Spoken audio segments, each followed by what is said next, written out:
Erisin dağların karı, geçti ömrümün baharı. Ecel kapımı çalmadan durma gel ömrün varı. Erisin dağların karı, geçti ömrümün baharı.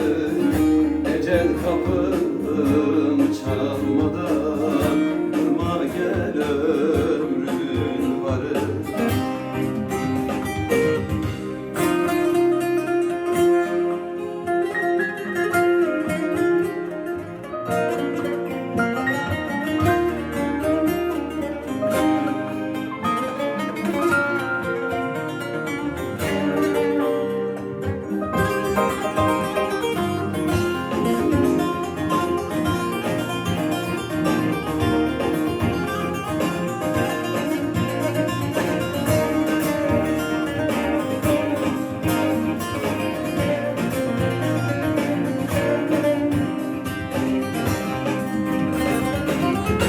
Takatım yok yürümeye, gidip cananı görmeye.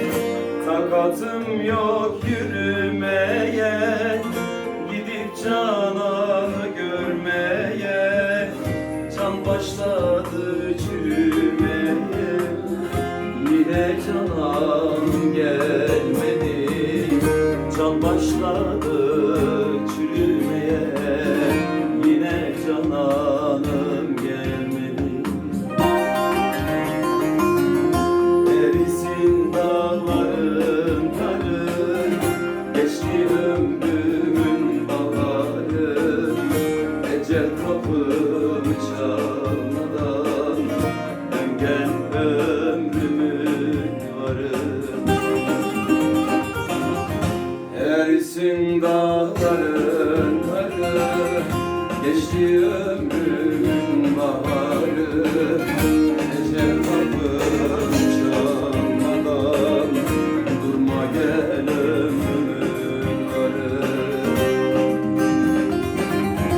Erisin dağların karı, geçti ömrümün baharı. Ecel kapımı çalmadan durma gel ömrümün